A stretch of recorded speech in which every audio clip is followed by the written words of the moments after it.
So I don't think I could have been successful, or you, John, if you just straight up were like this person nobody's ever heard of and you're like, hey, pay for my stuff now. But it goes back to anything. It's like exchange of value. You had built up years of equity with people. And then basically what changed for me is like, oh, wow, I can now monetize this. Louder than words.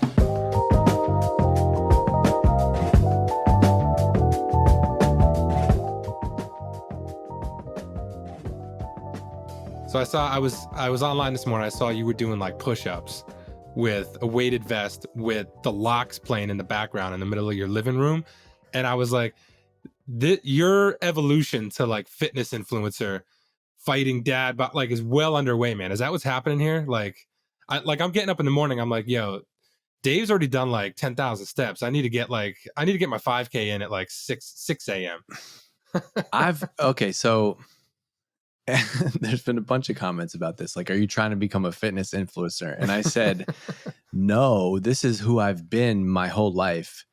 I'm just recently sharing more of that online because I'm a little bit tired of talking about marketing and B2B marketing. And, somebody was like, look at, I get some chirping and whatever. And it's like, you know what I talk about on LinkedIn or up until this point on LinkedIn and Twitter and whatever, it's like, that actually represents like maybe like 16% of who I actually am as a person. And so I think the video of me listening to the locks and doing push-ups is actually more representative of who I am. And I don't know. I just I'm just trying to have more fun and like post what I want. And I don't care if it gets 0 likes or comments. And my friends will make fun of me. Like, why are you posting videos of you doing push-ups on Twitter? And I'm like, you know what? Because it's for my own fun. I like to do it. And, I get a couple comments of like random people who's like, man, I wasn't working out. And like, I saw you doing push-ups and I had to work out today. I'm like, okay, cool. Like whatever. That's good for me. Right. That makes me feel good. I get a happiness from like seeing other people like work out and stuff. So that's one slice. Go figure, man. Next, just talk about what. Yeah, man. To talk about what you're doing, right? So, I'm not trying to be a fitness influencer. I am trying to. I would love to make a living for the rest of my life doing the things that I enjoy. And so, like, am I, not so secretly thinking about like, man, I really love working out and fitness and reading and golf, and I'm like. And I don't have a path to this yet, but I'm like, how can I have that be my job for the rest of my life? And if you hate that, then I hate you. So, right. Right. Yeah. And it's like, I think what you're really good at too, is you take the seemingly mundane things and you just talk about them and then other people relate, right? Like, because we all are either thinking about it or doing it. Like you posted something, I don't know when it was, like a month or 2 ago, might've been longer. Internet time is weird, where you were just like, I have kids, so I just do push-ups in between meetings or whatever I can get in. Like, and that's what I have my 5th kid coming. So that's what I've been doing for a couple of years. Right. And I'm like push-ups in between Zoom meetings, whatever's lying around here, like, oh, the door frame, let me do a couple pull-ups, right? Like if you wait until you can go to the gym and put in like an hour, like I just don't have that. That's not my life right now, right? I'm not in that phase of life. Yeah, I got a root. So you're about to have 5 kids, which is like, you deserve all of the trophies in the world. And if you're listening to this podcast, sign up as a sponsor and pay this man because he's got 5 children on the way. Where I learned that lesson. So I've always been into working out and fitness and stuff. And it was after my daughter was born. Like 2 weeks after she was born, I tried to continue doing what I was doing, which was going to the 6 a.m. CrossFit class in Boston when I was living. And it just was like, 2 days into that, I was like, this is impossible. Like I have 1.5 hours of sleep and I got to go to work. And this is chaos. And so at that time I bought like a kettlebell. And this was in my like small apartment in Boston. I bought a kettlebell, some bands, and I bought a set of these like Bowflex, like changeable dumbbells, which during COVID, those were like, you could sell those things for like $3,000 or something. Oh yeah. Easily. And I just started like in the mornings when I would get up with my daughter, she would, get up at well, she'd be up all night, but like get up in the morning, and my wife would feed her and go back to sleep. And I would just kind of be up with my daughter at 5 a.m. And when they're that little, you can't really do much. She's just rolling around. I just wanted to be with her. And so she'd be laying there on the little play mat, and I would bang out some kettlebell swings and some push-ups and some squats. And I've just kind of built off of that from there. I think the only thing is I appreciate what you're doing with the in-between stuff. But for me, mentally, I need to like have the workout in the morning so it's done. Like I don't like when it's Oh yeah. looming all day and I got to think about doing it. So I would like to box that into like 20 or 30 minutes. And recently I've just really kind of embraced that. And so I just kind of do all stuff that I can do at home in 20 or 30 minutes. If the kids are in the backyard, if I'm by myself, if I'm in between meetings for a little bit, as opposed to like these hour, marathon gym sessions. And I'm enjoying that. And I do think a big part of like fitness is Yeah. the mental health benefit of it too. And I look forward to doing it every day. And that's kind of where that has come from.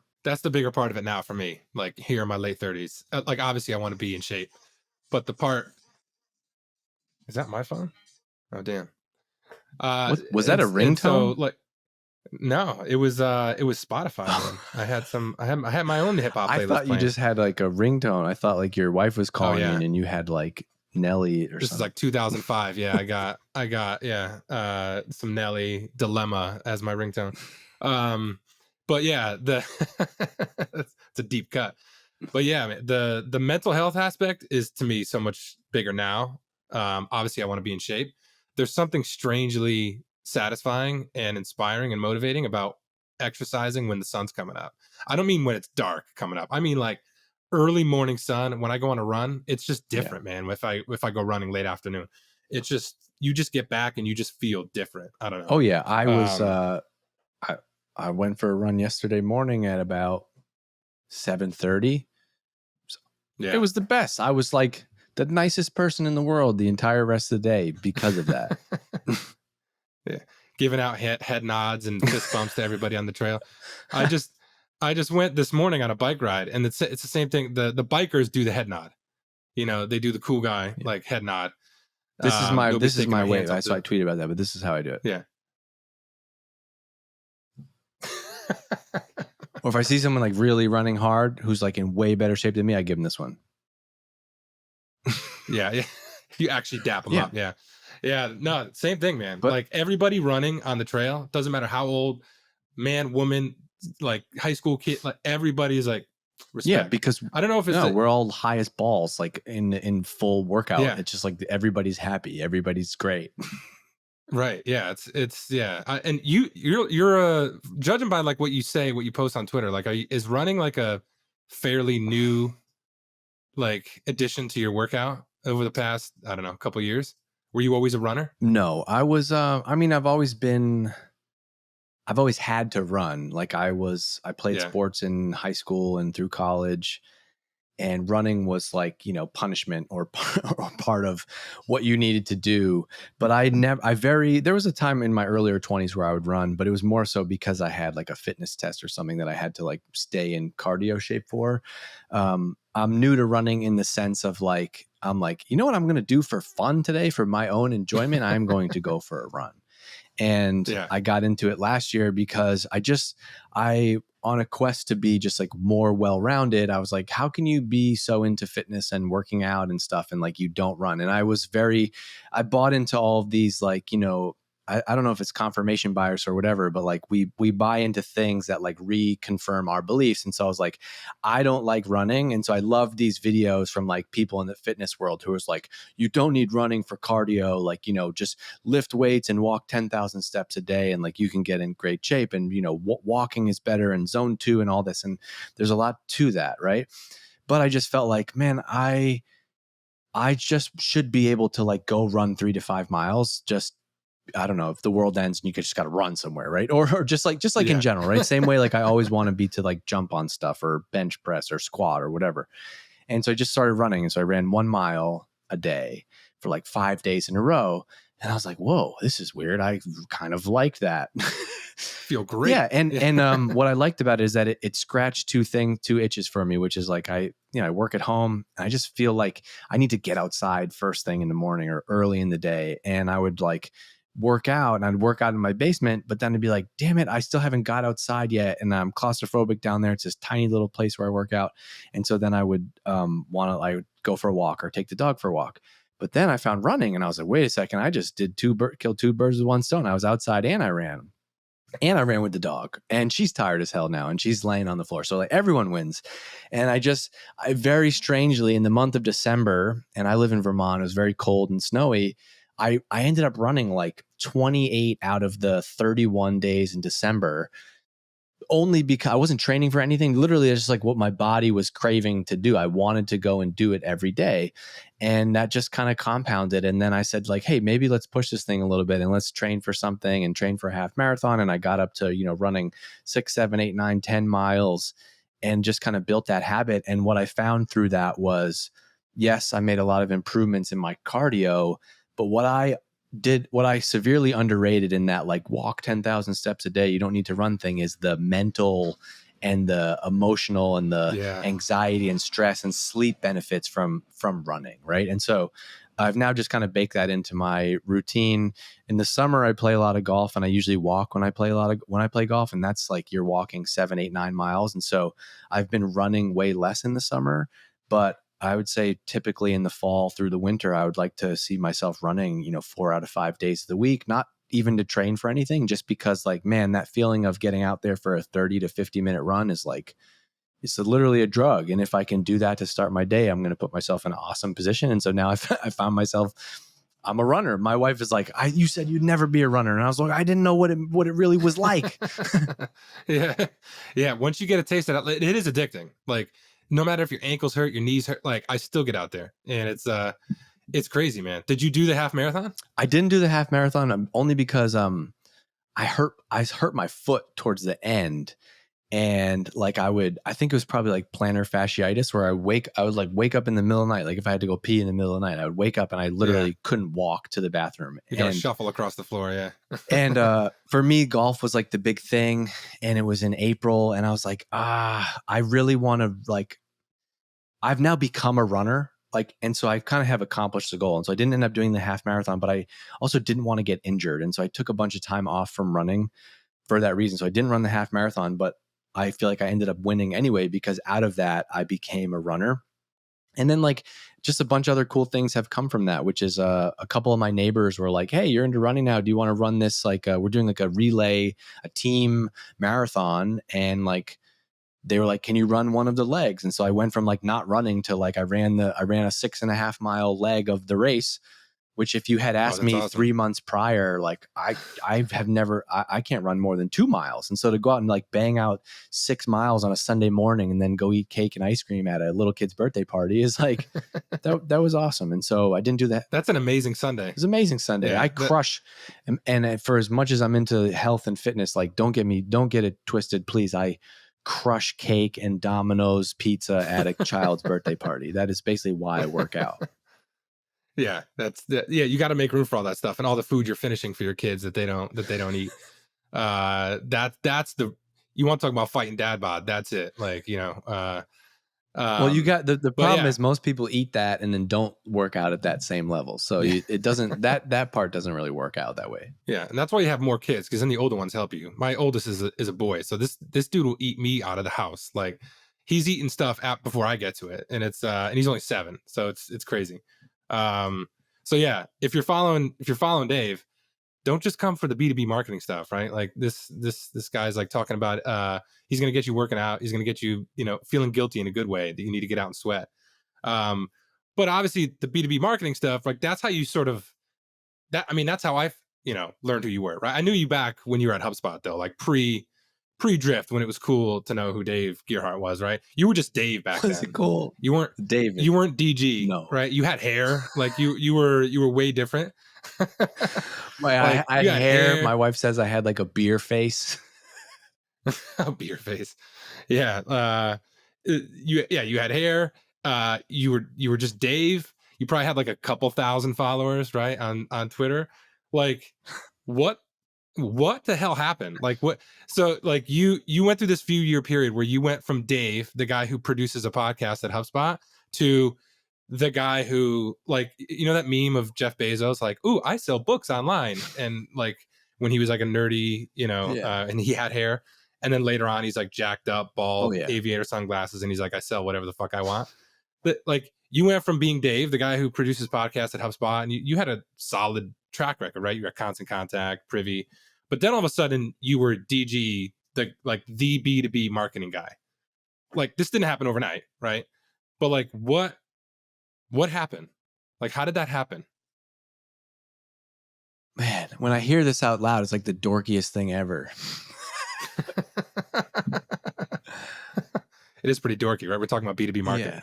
No, but I mean, okay. So, well, I think what really happened is I got attached to a company that did really well and had a lot of and grew really fast and had a lot of attention.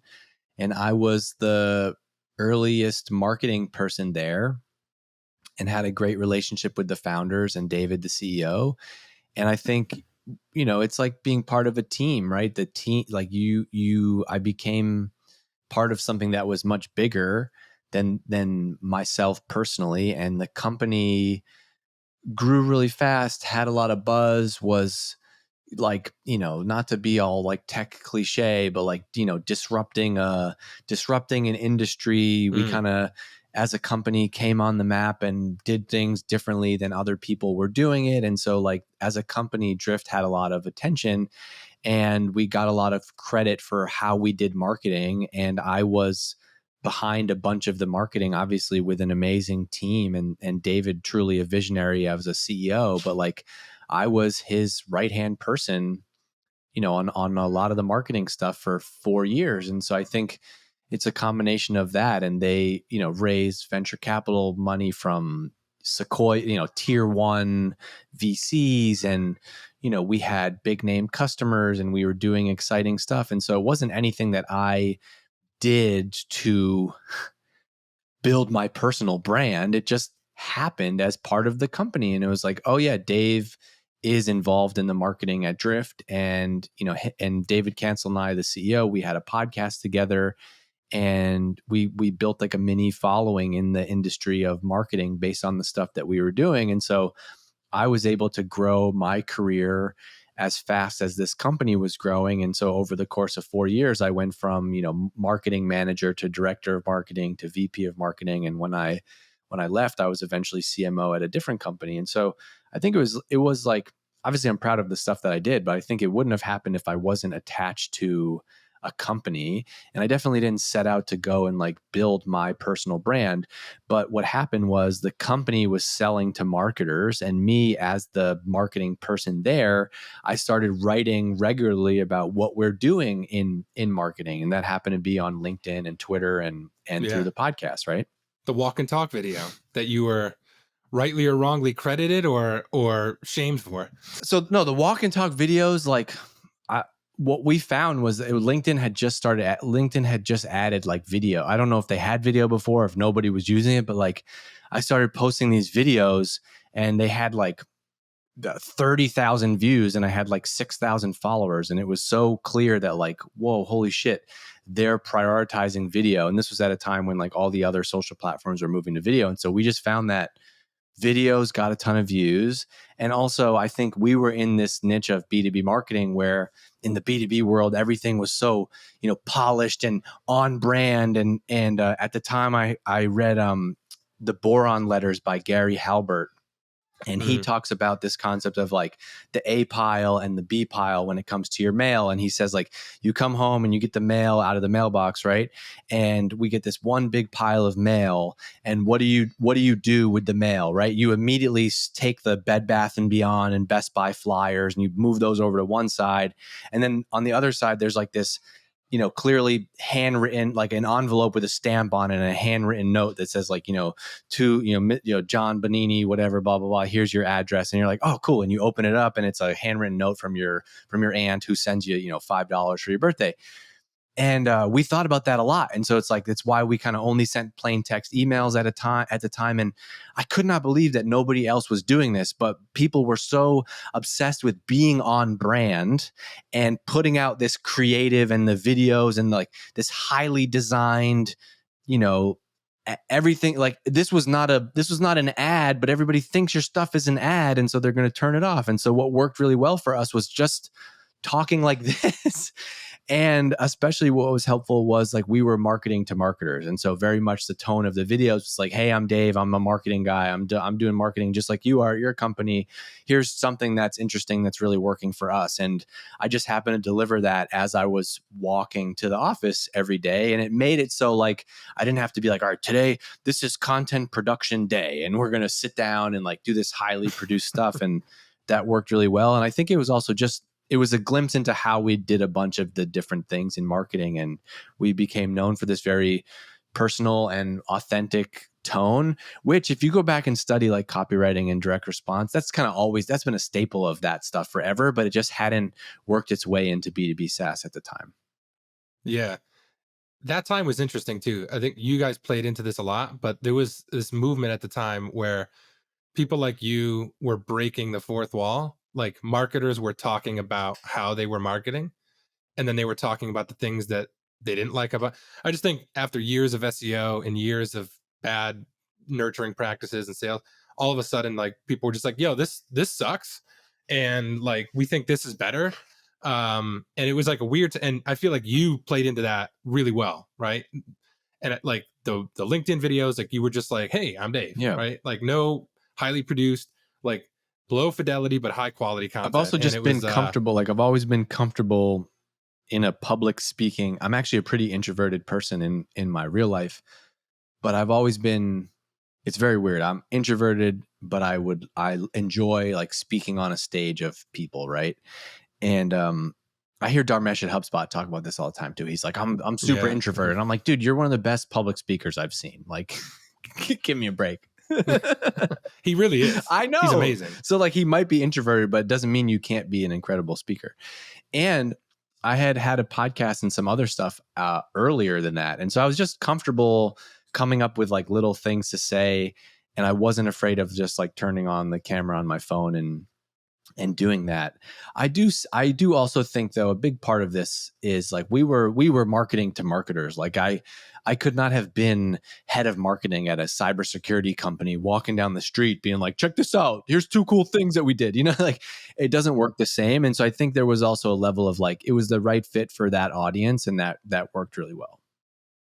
Yeah, exactly. Yeah. I think um yeah, it's interesting like marketing to marketers in that space I think is yeah, like if your audience is yeah, either too far up market or I don't know. I know engineers are a little bit different, HR right? It's yeah, it was a perfect space to be in and I've sort of lived that life too. Makes your job a lot easier in many ways. Um what when did you like there must have been an inflection point where you were like something's happening here with with me with my content separate from the company I'm working at like you know again it was happened to coincide with when you were at Drift but then you went to Privy and then I think you came back to Drift, right? um but when did you start to realize like there's something bigger happening here that eventually led to your Patreon, which you know what would you call it at first? I don't want to talk DGM about it. Dave DGMG or Oh, whatever. it was worse than Um, that. The first is called the A list.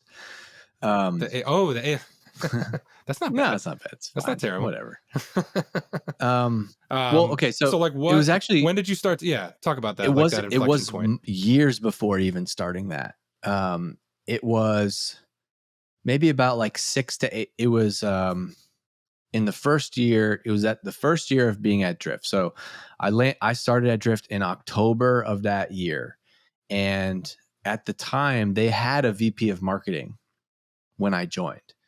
And Was it Meerman? no, um, that was there was actually 3. So on my rise to VP of marketing there was actually 3 other VPs of marketing that they hired I above might be able to me. name a couple. Jess Iandiorio, I think she was there too, Yeah, right? there was somebody before that. There was somebody before that when I started, and so I Yeah. didn't join to start marketing, but from week 1, this is not a joke. From week 1, David and I just like hit it off on a level of marketing where like we were the same page. And I was just so hungry at the time that like he was feeding me books and ideas and things. And like he would send me an idea. And this was also a different time in my life. This was pre kids. Like I'd be like, cool, I'm gonna do this tonight. And then like the next day I'd come into work and be like, check this out. I made this landing page. I did this thing. And he'd be like, yes. And just moved really fast on a lot of stuff. And so within maybe a couple weeks of me being there, they moved on from this other VP of marketing, not to give me the job, but I think he was like, oh, cool. Like we're getting a lot done with this like guy that we're paying like 80 grand in a marketing manager role. Like, this is great. Let's just run with this. A couple months after that, they hired Jess, who was awesome. But for whatever reason, just wasn't the right fit at Drift at the time. And I don't know how many months that she was there, but it was, I felt like we were moving slowly, and David and other people on the team were still coming to me for like all of the things and moving really fast. And it was just so obvious that like I'm the guy that's going to help get us these things done. And so like there was just a gravitational pull to move faster. And I don't want to say like work around Jess. And she's awesome. She's a much better CMO level than I ever could be. But at that point in time in the company, we needed the scrappy person who could like do all the things for the first time. And so she ended up leaving. And about 6 months in, I was not VP of marketing. I was still marketing manager, but it was very clear within the company, and I had the respect of the company and the people around the team. If you title or not, if you said like, who's responsible for marketing at Drift right now, they would say Dave. And I remember like having a walk, going for a walk with David Cancel. And this is how we spent a lot of our times together, which is like, we had a one-on-one in the calendar, but a lot of times, we shared a desk and we sat next to each other, and he'd be like, let's go for a walk. And I'd be like, all right, I guess I'm not doing my to-do list, right? And it's the CEO, and like, what? Yeah, let's go for a walk. Yeah, you're not going to say no. Next thing you know, and our office was in Cambridge at the time, and like we would literally go for like a 2-hour walk. Like we're in Cambridge, and next thing you know, we're like eating lunch at some like sandwich place in Beacon Hill, and I'm like, all right, this is the most important part of my career, is like these things right now. And I remember one day he's like, he's like, are you ready? I was like, ready for what? He's like, this is, it's your time. It's your time to like to do this. Like, I'm like, okay. And he was like, so we're going to promote you. He's like, I want to promote you to director of marketing, because I want to give you that title. And I want everybody to know that like you're responsible, and you need to hire somebody. You need to hire people now, and you need to prove that these people can be successful. And then I can give you that title, which I was so mad about that at the time, but looking back, like I have so much respect for that. And as somebody who's now hired people in the future, that's how you got to do it. Like any hiring mistake that I've made, it's like when you give somebody a title before they're ready for it, everything breaks in some reason. And I used to be like, man, why do these people care so much about job titles? But it matters in a lot of ways. So hired the first person, hired the second person. And really quickly, we had a team of 2 or 3 awesome people. It was Eric, who was writing content at HubSpot at the time, and he's just one of the most creative and best writers that I've ever worked with. And Amy at the time, and she was making video and social media content. And so then we had a team of 2 or 3 people. They became success, like they were doing great work inside of the company. And then at that point in time, I got promoted to director of marketing. And so that was kind of the first thing. I was like, whoa, now I'm director of marketing. Like I did not come to this company to run marketing. I came to this company because I was like pretty good at content and PR and comms and stuff. And cool, now I'm in this position. And so that was a time in my life where like I switched from like content creator, even though I was still doing those things, to like, okay, I got to get smart about how to run a marketing team. And it was similar on that journey. The company started to grow really fast, and things were still going well. And that fall, I remember David was like, it's time for you to meet, man, I've never told this stuff to anybody. This is cool. He was like, it's time. He's like, it's time for you to meet the boss. And I'm like, you're the boss. Who's the boss? And he's like, no, he's like, it's time. Izar, who's our main investor, and Izar Armoni is a unbelievable entrepreneur, a former entrepreneur and investor at CRV. And they basically, them and General Catalyst invested $15 million in Drift because they believed so much in David and Elias before the company got off the ground. And he's like, he wants to meet with you. And I was like, what? I'm like, about what? He's like, he thinks you're doing an awesome job. And I was like, really? And so I was like, whoa. And so like that meant to me, like they must have been in board meetings and in company things behind this. And the company was so early at this stage, like we maybe had like $1 million or $2 million in rev, like maybe just hit $1 million in revenue. The team was like 15 people. But Yeah. that meant to me like they were talking about me in some way. And he wanted to meet me. And so I ended up going to a Patriots game with this guy, and I was so nervous. And to make things worse, I remember David had messaged me like the day before. And he's like, "Don't fuck this up." I was like, "Okay, I'm not gonna fuck this up." And Got it. Yeah. so like that was like a big moment in my career to like, get to hang out with this like big time venture capitalist. And he was just so kind and was like, man, you're doing an awesome job. Everybody, our portfolio companies are talking about, what you all are doing, like keep it going. And that was a moment. And then what was cool, so after that moment from getting promoted to director to like hanging out with Izar, David really started to push a lot of things my way. And so like, they would invite him to speak at events and he'd be like, no, you need to have Dave speak. And there was like opportunities like that. Like, no, Dave needs to go on this podcast. And so he pushed a lot of things at me in a point in my career where I was like, are you sure I'm ready for this? And he's like, yes. But he's like, but be you, like, don't change. Like just be who you are. And like, this is what we need. And so like, I'm so thankful for those opportunities, but he pushed a lot of stuff my way. And so to your point, it wasn't necessarily about like, oh, I had, 28,000 LinkedIn followers. It was more like that was a byproduct of the other things, but I started to get a lot of opportunities pushed my way because of the work that we were doing inside of the company. And I think those first 2 years, that's when all of that stuff built. And then on top of that, I'm writing about what we're doing at Drift and what we're learning, and we're sharing it on the podcast and on LinkedIn, on Twitter. And that's where everything else came from.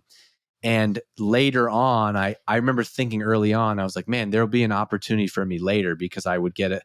Once I started to get those opportunities, I'd get a company would reach out and say, hey, can you speak at our kickoff, or can you do this thing and this thing? And so even though I didn't launch the Patreon thing until years later, early on in that journey, I got a lot of like inbound messages and opportunities that led me to believe like, oh, there's going to be a career for you in marketing and talking about marketing and being a marketer, drift or not. And now's the time to like ride this drift wave and see where it goes.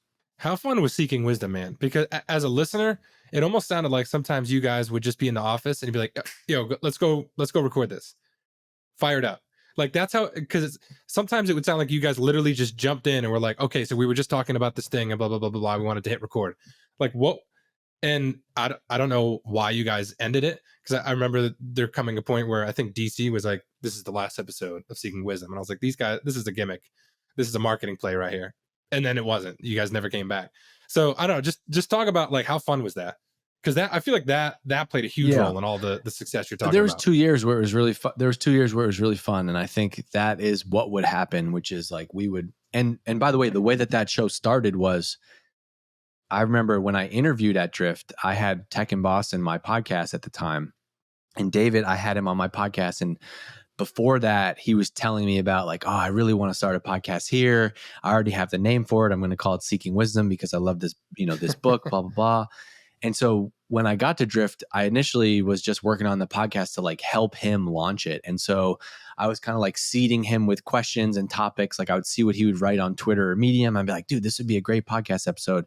And I remember like I set him up with the gear. He goes in the room by himself and he tries to record. We're just going to be a solo podcast because like, who am I? I'm not going to be on the microphone with this like very well accomplished person. And him solo didn't really work out. And so then I went in and I was like, all right, cool. I'm going to interview you, but we're just going to like take the answers to this. And it just morphed into this very free flowing thing. And it became, David, this like accomplished CEO entrepreneur. And then me like at an up and coming point in my career. And I acted like the host, he was I used to joke like he was the talent, but I was the host. Like, all right, I'm going to prep. I'm going to figure out what we're going to talk about based on our conversations. And I'm going to interview you. And then it kind of morphed into like us talking about what we're doing at Drift. But yeah, a lot of the times we'd be on a walk and we'd be like, shoot, this is a great topic. Let's go right now. Like, and we would go and my day would be blown up and we'd go record like a 12-minute podcast episode about something. Or he'd be sending me like screenshots of a book he was reading, and he'd be like, let's record a podcast episode on this tomorrow. And then eventually, we needed to create more of like a regular cadence, because like the spontaneous ideas are awesome, but there'll be days and weeks, as you know, as a content creator, where you don't have them. Yeah. And so we eventually did need to have like a recurring, like, every Tuesday at 1:00, we have this on the calendar to record. Oftentimes we'd have enough backlog stuff where we didn't need that.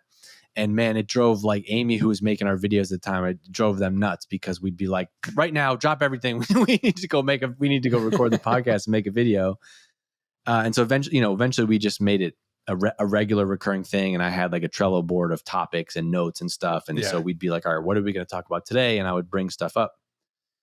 And I think the reason that it ended was just like, things changed, like our relationship changed, the company changed. We got hundreds of people at the company now.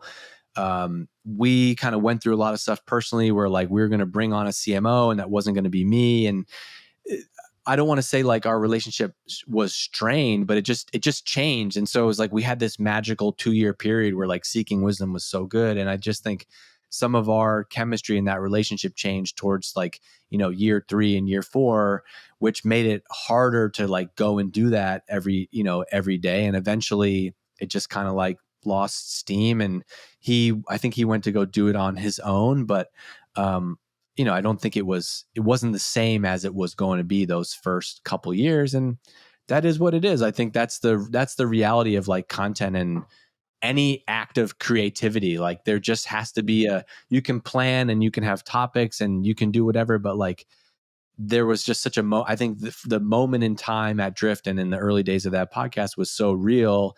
And that's what made the podcast so good. Yeah, it was aligned very specifically to that time, and hard to replicate too. Like solo, whatever, right? All right, so the A list slash DGMG slash exit 5 slash fight the dad bod. So at some point, you decided, like, you put pen to paper and was like, you launched a Patreon, right? I don't know when that was. I think you were still at Drift, right? No, I left. So basically what happened is after 4 years, I decided that I wanted to make a change and I wanted to leave Drift and I wanted to go do something else. And I was really just going to go and quit and do what I'm doing now. Well, not exit 5, but I had read this book, $1 Million Consulting by Alan Weiss. I had always been a fan of like Russell Brunson and Dan Kennedy and information products. And over those years at Drift, I would start to get emails from people like, hey, can you do consulting? And, we'll pay you 10 grand a month to do this thing. And I never said yes to any of those things while I was working at Drift, but I kind of always knew like, oh man, this is my path to get out of working at a company. And the reason I left Drift was just because it was an amazing chapter of my life, but everybody needs to just move on and do something different. And I just kind of like, was just burnt out. And that's nobody's fault. It just happens, right? And so I needed to make a change. And Ben Jabawi, who was the founder and CEO of Privy, I worked at Privy like 6 years prior, not even in a marketing role. They were like a 10-person startup. I was the customer success manager, which the company ended up running out of money and failing the first time. And maybe that's part of the reason why is I was the one helping the customers. But we had stayed in touch and he really wanted to like bring me on as a CMO. And like over the years, like the way that I did marketing, and we thought about a lot of things in the same way.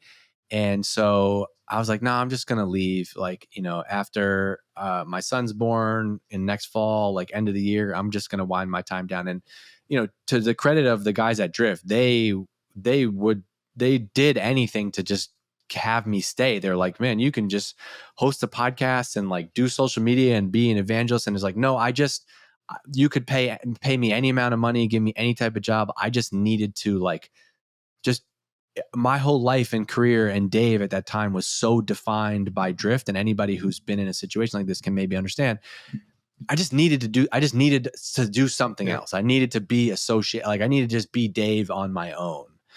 And I give them so much credit for like how my career has grown, but I just needed to like be outside of that space and do my own thing. And so I remember being at a Red Sox game, and Ben's brother is married to my cousin. And so I'm friends with them, and we're having a couple beers at a Red Sox game. And he's like, come be my CMO. And I'm like, no, I don't want to do it. I'm just going to do my own thing. I got plenty of opportunities. I'm going to do consulting. I'm going to start a podcast. I'm going to have sponsorships. Like I had this whole thing mapped out, which is what I'm doing now. Yeah. And he's like, look, I have this very clear vision. I want to sell the company within 2 years. I think you could be a huge part of that. There'd be nice upside for you. I want to run this playbook. Here's what we're going to do. I'm not going to be on your ass. I'm going to give you all the freedom. You can, bring on a new team. You can do whatever you want. And by the way, if you want to have if you want to have consulting clients and you want to start your podcast and do this thing, please do that. I don't even care. He's like, even if you come to the office 4 days out of 5 of the week, don't care. Do your own thing, but just like help me work. Like, please, I know I'm going to get your A game. And I was like, whoa, this kind of seems like a no lose scenario, right? And so the way that I started the Patreon thing, which is Privy was in the e-commerce space, right? And I basically built up all of my audience and content and thought leadership about B2B marketing. And I was like, well, that's where my opportunity was. I don't want that to go away. But I can't start like a B2B marketing podcast at Privy. So it's like, you know what? I'm just going to start my own podcast. Like I'm going to have like Dave's podcast, and I'll talk about what I'm learning as a CMO second time around and all marketing stuff. And I'll have guests, blah, blah. My wife is subscribed to this comedian on Patreon, and I see these credit card charges, and I'm like, what? $15 a month on Patreon. I'm like, what the heck is that? And she's like, oh, I listen to this comedian and it's $15 a month for her private podcast. I'm like, private podcast? I'm like, what is that? And she's like, well, she posts like 20, 30 minutes a week of stuff that she doesn't release to the public. I was like, oh, I think I could do that. And I'm going to try it with this very real and raw format of me just like talking into my phone and talking about what we're doing. And I was never like sharing like internal secrets or talking about the team at companies and stuff. It was just like my take on what's happening, right? And I was like, all right, I'm gonna launch this. And when I said I'm gonna launch it when I leave Drift, and I'm gonna use that as the hook. So I decided that I'm gonna leave Drift, whatever. I knew it was gonna be a big deal to people in the industry in that world, because like I was associated with Drift in such a way where like my name might as well have been the third founder in the company story. And so I recorded a podcast episode explaining why I'm leaving and what I'm going to do next. But the podcast episode was behind the paywall on the Patreon thing. And I had I don't know, like 50, 60, 70,000 followers on LinkedIn at the time. And so, and nobody saw this coming. And so like the day that I left, my last day, I wrote like, today's my it was the last day. I had got off I did Hypergrowth, our last big event at Drift, and I was on my plane ride home, and that was it. That was my last day. And on the plane, I launched the Patreon thing. I had already had it set up, and I said, today was my last day at Drift. I'm doing X, Y, and Z, blah, blah, blah, blah, blah. If you want to go and hear the story and like, follow me for future stuff, like join, I'm launching a new private podcast. We're going to share all my lessons and learnings and thoughts about marketing. And I expected to get like 10 people and it'd be like $50 a month and I'd be cool.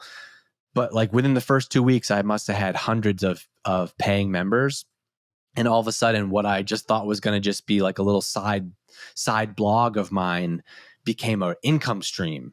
And then it became this like fun game where it's like, wow, the more content I put in here and the more stuff that I do, the more it grows and the more revenue. And it was like a SaaS business where I'm like, boop, $10 member, boop, $10 member, boop, $10 member, doing cool stuff. 6 months later, I have like 1,000 members.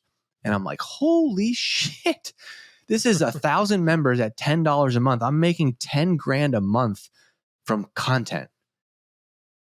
Anybody who says like, oh, why'd you put your stuff behind a paywall or blah, blah, that's why, because it's like, it was a ridiculous income channel, but the value was also there. Like people, the renewal rate was amazing. The referral rate was amazing.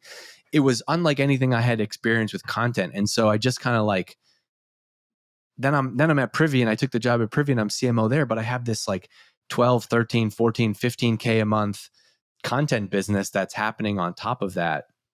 And that's kind of where that whole thing started. And eventually it became a community because members were like, hey man, we don't just want to hear from you, buddy.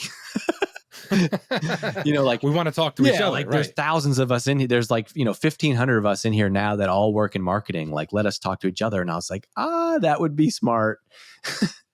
And that was And then it huge was a because Facebook group, right? it took the Yeah. pressure off of me as a content creator, Yeah. and I get to, anyway. So that's where Yeah. that came from. Yeah, that's it. Talk about, like, we talked about this briefly before I got on, because I was telling you when I first launched my Patreon, I think that was 2020. So we're going on 3 years ago. That broke my thinking in a lot of ways about the traditional ways that you make money, right? For some reason, up until that point, I just figured, like, this is, you get a job with a good company, you work your way up, the, director, VP, that's what you do, right? That's what I aspire to do. But then, dude, it was the same as you, $10 a month, few hundred members in, I'm just like, it breaks something within your mindset about, like, oh wait, I can do this on my own, right? Not that you don't need an employer, right? Because especially when I first started, like, it wasn't covering my bills, right? And it wasn't covering everything, but it was a signal that, like, oh man, I like, the financial upside is obviously much greater. Like, you're more bought into it because it's your stuff, whether it's doing well or not, right? You're just more bought into it. So, like, talk about, like, did you have a similar experience where for me, I always tell people it broke something within me in a good way. Like, how would you describe that? Like, did you have a similar Yeah. realization? Yes, it completely broke my brain and how I think about revenue. And it's why I think about, like, what are, the is something like LinkedIn followers or Twitter followers or whatever a vanity metric, right? Maybe on its own, but now I had this, like, very clear real world example. And by the way I would see this because once a week or so I would, like, do a promo for my Patreon on LinkedIn. And I'm sure you've seen the same thing. Like, the next Mm-hmm. 2 days, you get 36 new members. And I'm Yep. like, so what's the ROI of this? Well, like, I just added another $500 in recurring revenue because I wrote about the fact that this thing exists, right? Yep. And so what broke for me is, like, I think the old model used to have to be like, either A, you need to work for an employer, or B, you need to build this massive, huge audience. And, like, you can only generate revenue as a content creator if you're a Kardashian or if you're Mr. Beast or whatever, right? But then here's people like you and me in a niche where there's people willing to spend and invest in themselves, and ultimately, $10 a month. So over the course of a year, and I think there was an annual discount. So it's like someone could sign up for $100, they could get access to this for the year. I found out that people were either paying that they had enough income where, like, $100 to John's some good content or whatever was like an expense that they never even thought about. Or I noticed a lot of people were emailing me and asking me, hey, do you have a template? I want to ask my boss if I could expense this. And so I was like, I just think there's this, I don't know how, I don't know if I'm articulating this the right way, but there's like a holier than thou thing with people that create content. They're like, well, you're charging now for your content, and, like, how dare you have sponsorship? And I'm like, you're damn right I have sponsors, and I'm paying for this stuff. Like, I've spent 12 years learning and writing and learning about marketing, and, like, I think that that's valuable, and I've used these signals on other platforms. Oh, so I don't think I could have been successful, or you, John, if you just straight up were like this person nobody's ever heard of, and you're like, hey, pay for my stuff Mm-hmm. now. But it goes back to anything. It's like exchange of value. And so for years, people had been listening to, following you on LinkedIn or subscribing to your content, or they've heard about the good stuff that you've done. You had built up years of equity with people. And then basically what changed for me is like, oh, wow, I can now monetize this, where sure, maybe there's 100,000 followers on LinkedIn who are going to get that stuff for free. But is there 2,000 people that might be willing to pay for this? And they were. And so that was like a big brain break for me. But specifically as a content creator or somebody doing stuff in the media space, I said this to you before, and I'll say it right now. Like, my brain is broken because of the way that I'm able to generate income now, whether it's through sponsorships, or influencer marketing type stuff, or content, or creating a course or a training or whatever. I can not only make more money than I made as a marketing executive, right?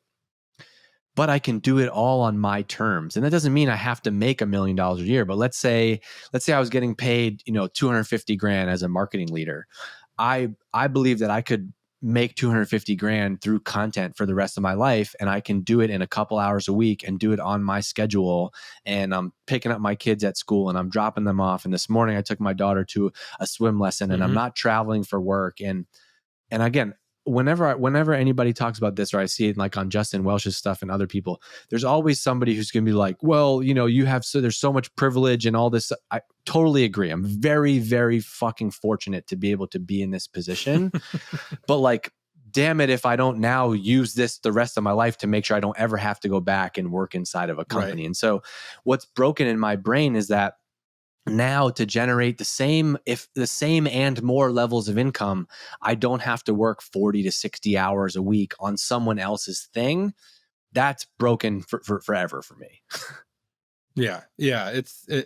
And to the people who say this stuff, like, oh, you're charging for, those people are always really loud too, right? Like they either post stuff on social or they'll email you. But you've probably got a ton of messages like this too. I've gotten messages from people saying that like, oh, I got a job because of this, or I got a raise at work because I implemented this thing that you talked about in the group. And like that's why that's what keeps me motivated to keep doing it. And that's why I share like more. I don't think like social media has like conditioned people that like you need to share everything and give it away for free. Yeah. And like inbound and all that. But yeah, I think the haters are usually louder. That's so true. I just think, yeah, sometimes I just am in my own head with that type of stuff of somebody says something when like, yeah, literally I have my own Slack. Even though I'm a one-person company, I have contractors and freelancers and people that I work with. Yeah. Just for myself, I have a channel in my own Slack that I call the Exit 5 Love. And I put screenshots of social proof and stuff in there. And like, yeah, I have this one from a couple weeks ago. This is by far, someone just like proactively, this is by far the best job-specific community I've been in as part of my professional career. The quality of the questions and information shared are so helpful. This is for all my marketing friends out there. You need this. It's better than an MBA. If you just dip your toe in, check out Exit 5. If you want to just dip your toe in, check out the Exit 5 podcast. And then I have somebody that messaged me the other day and she was like, I literally just got a promotion because of something that like happened in Exit 5. And so, yes, that is the stuff. But I also just think like, look, you can't be fake about it. You have to be like, this to me is like the why is bigger than like B2B marketing or John or Dave as a content creator. Like what do I want in life? And I'm very clear about that. I want to spend time with my family and I want autonomy to do whatever I want to do with my schedule. And so, yes, I am playing the game a little bit in that if I have an opportunity to like, if you have a skill, you are a very good content creator, John, and you've done a lot of great things with content and marketing, right?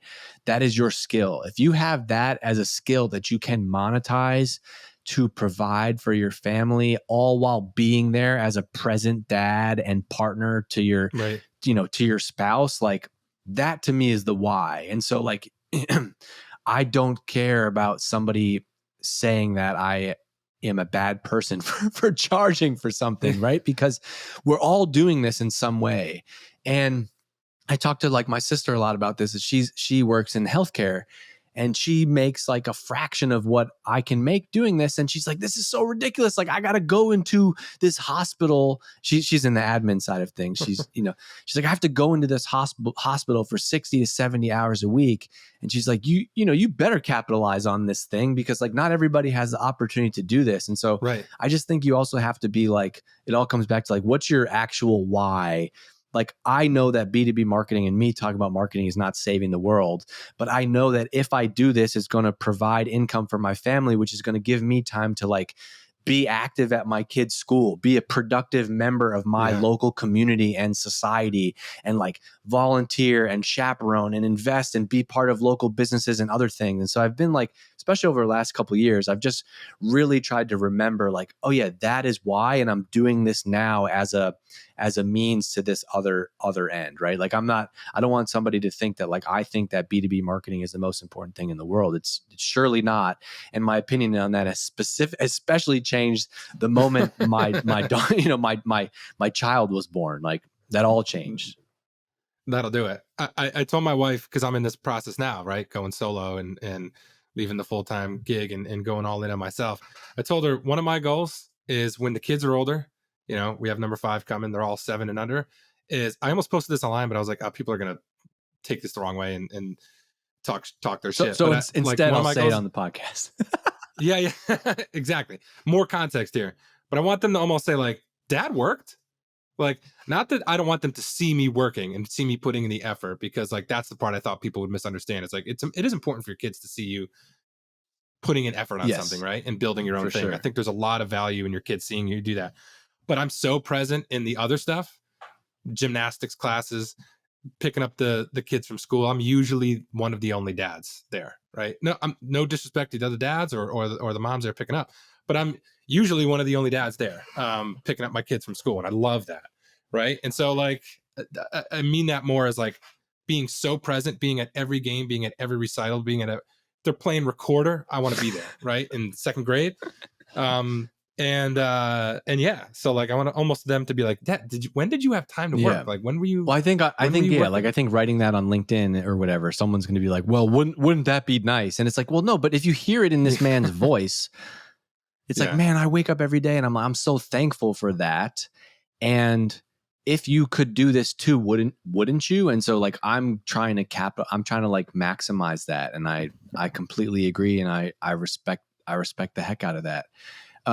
Just to give you another example of this, because all these brands have woken up to this idea of influencer marketing, and like especially in B2B, I've been adding a bunch more like sponsorship revenue lately, right? And now there's always going to be someone who's like, "Oh, I can't believe you're doing ads." But here's how I see this, not as Dave, the B2B marketing guy, but Dave as the entrepreneur, Dave as a business person, Dave as somebody who's going to try to provide for his family, right? In 28 minutes of writing something or making a video for somebody else, I could now generate what I used to make in 1 month. Would you not do that? Yeah. Would you not do that? Right.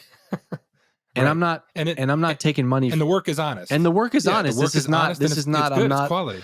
Yeah. I'm not torn between the PGA Tour and Live Golf right now, like in taking Saudi money, right? This is like a very Yeah. reputable tech company. People are being helped, right? Yeah. And if you By can this do that in content. an Yeah. authentic way, and you can do that on your own schedule, then like this is to me what I think as a human, the opportunity is with the creator economy. I'm not going to sell you some BS about like B2B marketing changing the world. I'm trying to just be real with you on this podcast and talk about it as Dave, the person. And Yeah. so I can now spend 30 minutes on this thing, which can give me the freedom to like have 40 hours back in my week and like take my daughter to swim lessons this morning and then go get a coffee and a muffin with her after like I'm going to take that. I'm sorry. I'm going to do that all the time. And if you don't like Yeah, me, every single if you time. don't like me for that, then like I have nothing for you. This sounds like the villain, the origin story. Um so you don't have to get into crazy specifics, but how does Exit 5 make money right now? I know you said sponsorships, but you have like some brand like partnerships going on too, like with the webinars that you do, obviously the group. Yeah. Like what are the 3 to 5, like what are the revenue streams right Those are now? just marketing words for sponsorships, John. Yeah. It really is, yeah. Yeah, so the way that I generate income through Exit 5 today is number one is memberships. And so it costs $30 a month or $250 for the year, and you get access to our community. There's 3,000 something paying members. There's less now because we moved off of Facebook and into Circle, and so there's like a bit of weird kind of churn thing that happened, but that was like I was willing to eat a bunch of losses because I wanted to be off of Facebook, and I'm in a much better position to build for the longer term and just overall. So that's fine. So there's a bunch of revenue, let's call it between 10 and 30K a month in recurring revenue from subscriptions. And there's also variable there because I've changed the price a lot over time. And so like it's $30 a month now for people, but it started at 10. And so there's a bunch of people that are paying 10, and then it was $20 a month. And then I've done some promos over time. So there's a bunch of mix of revenue. And then starting last year, it was just membership revenue, but I started to get a ton of inbound for sponsorship type of stuff. Like, hey, can we do a webinar with you? Can we advertise on your podcast? Can we sponsor your newsletter? And so coming into this year, I was doing consulting. So I was basically doing Exit 5, and I had, let's say, 3 to 5 consulting clients at any time. And I lost about all of my consulting income about a year ago. I don't know if it was a year, maybe 8 months ago, or coming into this year when everybody freaked out about the economy and startups took a real hit. Yeah. It wasn't so easy. And I wasn't doing I wasn't doing project work. And so I was very much like advisory, like consulting retainer, like paid it, I'm in your meetings, I'm part of your team, I'm helping you with strategies type stuff. I wasn't like, doing specific projects. And so all that went to zero. And I started to get all this interest in sponsorships. I was like, all right, in 2023, I'm going to try to make all of my income through Exit 5. And I had, for the last couple months, people wanted to do webinars and email sponsorships, and the income from that was great, but it was a little bit like whack-a-mole, where like something would come in and I would do that, and I didn't have a consistent stream from it.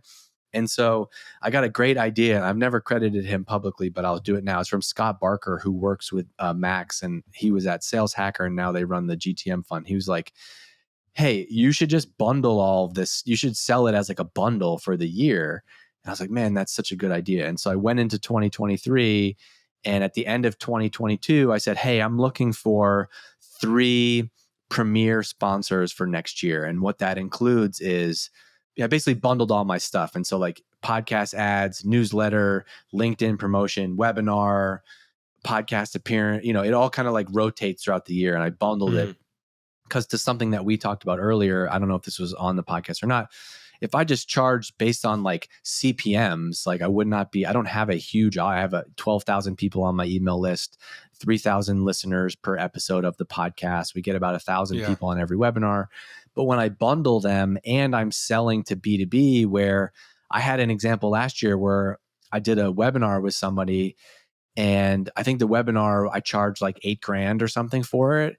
And I found out, because I knew somebody else at the company, I found out later that they booked like $300K in revenue from that. And I'm like, okay, well, we're going to charge more now. And because I'm not selling t-shirts or phone cases, like I can do that. And so today, let's just call Exit 5 like $1 million a year business. And half of that would be from memberships and half of that is from sponsorships. I think the other unique element though is like I'm involved in all of the sponsorship stuff, and so it's like it's kind of Exit 5 and Dave. Like there are brands that want me to make the video specifically and like post it on LinkedIn or have it come from my mouth. And so it's not like, I don't think I could fully replicate all of that income if I wasn't involved in it. But for me, it's like I can spend a couple hours a week working on content and running the Exit 5 business, and that's how we generate our revenue. There's also a lot of stuff that I'm leaving on the table that I don't want to do. And so like maybe it's not the right fit or it's not the right product. It's got to be a product that's really interesting to Exit 5 people. And I have my finger on the pulse because I've been in B2B marketing for a decade, and I see the conversations. But there's also just like there's a lot more inventory left out there that I'm choosing not to squeeze, right? Yeah.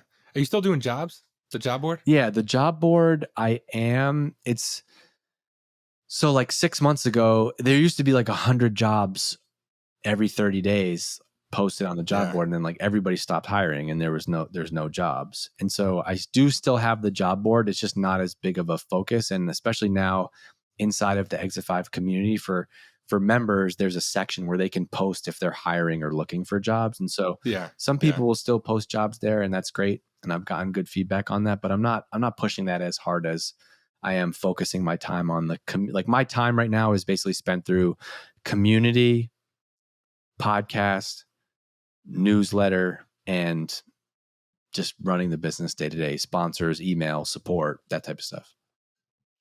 Where are you going next? Because I know you've talked about doing more stuff for creators. You got the fitness stuff. You're a the golf influencer, parent influencer. I really have no idea. Start a dad blog. I really have no idea.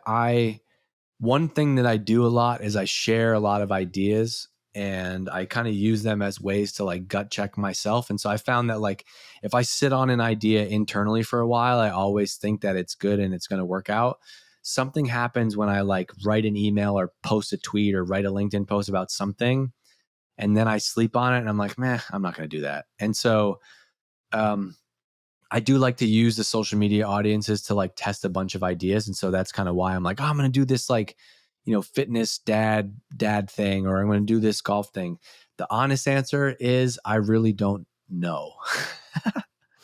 I really don't. I don't have another thing lined up, but I'm being very more specifically lately, I'm trying to give myself a lot of space to like have the time to just let it marinate. And Exit 5 is awesome. It's an amazing business and it's providing a ton of value to members and stuff. And so I'm treating that as like one product line that I'm responsible for. And I'm going to continue to run that. I'm going to continue to invest in that. I spend a bunch of time each week creating content, recording podcasts. I have an amazing agency that helps me manage the Circle community. But other than that, I'm intentionally leaving space because I don't want to be the B2B marketing guy forever. And I'm looking for that next act. But I also I enjoy the business side of things.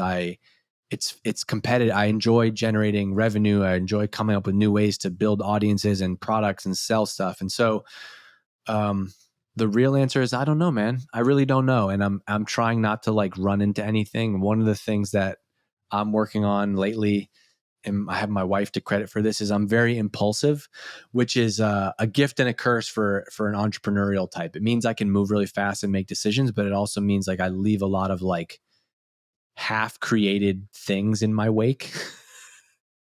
That's okay, right? Like Yeah, you got to try a bunch of stuff to find what lands, man, I right? could kiss you. Thank you for saying that. Yeah, it is, but I want to operate at a different level now in that like I have some income, I have some time. I want to be intentional about what I'm going to do and I want to do an awesome job with it. So part of me, like the angel and the devil on my shoulder, is telling me that, but then also I'm like, I really want to get back into like writing, and I'm like, should I just like start my own newsletter or blog and just like let it happen and have no agenda and just like write my face off and just see where it goes? Like part of me is like, so what's your reaction to that while you're on here, Mr. Therapist?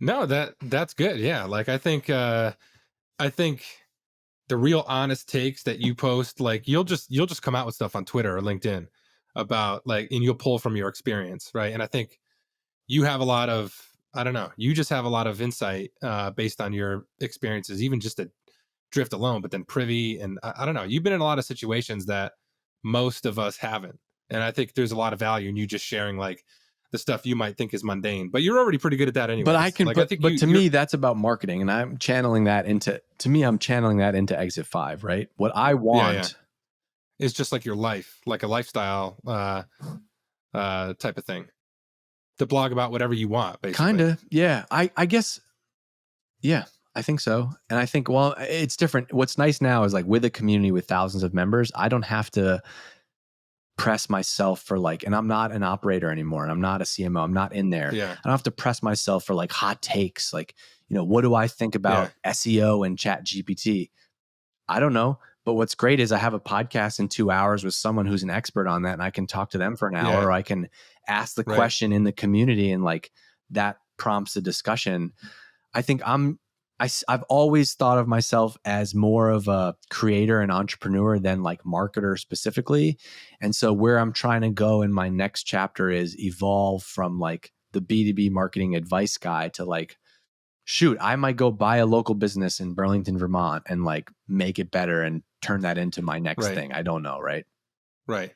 I think there's a lot of it, there'd be a lot of interest and just value in you just sharing that. Like you don't know what you're going to do. You know how many people don't know what their next move is, whether that's in their career that they know they want to be in, or just they're at a point in their life where they're changing Yeah. careers, they're graduating college, they're retiring, but they want to do other stuff. Like there are so many people who would relate with you just airing out like what you're feeling. I think people are interested in the work that you've done. I don't think the interest stops when you stop talking about B2B, right? So I don't know. I think like you're a pretty honest person on social. You do talk about things other than B2B, but I think if you really got into like I would read like, yeah, what are the emotions you feel on a day-to-day basis about what's next? How are you thinking through that? Like how does your family play into it? Like yeah, all that kind of stuff would be interesting, I think, for people to read about, because I think all of us at some point or at some area of our lives are at a point where we need to make a decision, or we're unsure, or we don't know what the future looks like. Everybody could relate So with that, right? yeah, so So I've been. What's interesting to hear you say I've been doing that, and I'm only showing you this because we're recording this right now. But since I don't know where to put that, I've actually been channeling it into like oh, nice. writing, like an actual like. And I, like just before this, I was at swimming with my daughter, and she was in the pool in a swim lesson, and I, I don't. Just stream of Yeah, thoughts. like I Yeah. write about a specific topic or something that's on my mind, but after I finished writing this, I'm like, oh, I could totally like type this up, and this would be an interesting email, right? And you know who would find it really interesting one day is your kids. Oh yeah, I Like got I something I've separate for that. I've been journaling for yeah, like 7 years, and I every night yeah. before I go to bed, I write about what we did that day, and Oh, that's awesome. Yeah. if they can read my handwriting, it's going to be amazing. I have the worst handwriting. Yeah, there'll be a tool at that point where you could just like, yeah, it'll be Do you transcribed for you. haven't Just seen my scan it, you'll be handwriting? good to There's go. no AI that's going to be able to figure this out. Yeah. There's a not $1 million product idea because it'll just be your handwriting. Everybody else's is fine. All right, man. Well, I should scoot because my kids are probably gonna be home soon, and yeah, it'll be loud as hell in here. And I'm sure you got stuff to do. This But is a good this was example of great. why, by the way, like it's a shame. Like usually when I do my podcast, it's for, it's for Exit 5 and we Yeah. have an hour, but like a good natural podcast like this, it's like you need more than an hour because you need to just kind of like let it go a little bit. And it's, And just follow the threads where it goes. yeah. Yeah. Anyway, it Yeah. was great to catch up Yeah. with you. I'm a big fan. I'm going to continue to be a fan and supporter. Thank you for chatting. I enjoyed this, even if it just was me hearing myself talk for an hour. I got a lot out of this. And, likewise, my friend. It was great catching up, man. All right, man. I'll see you. Louder than words.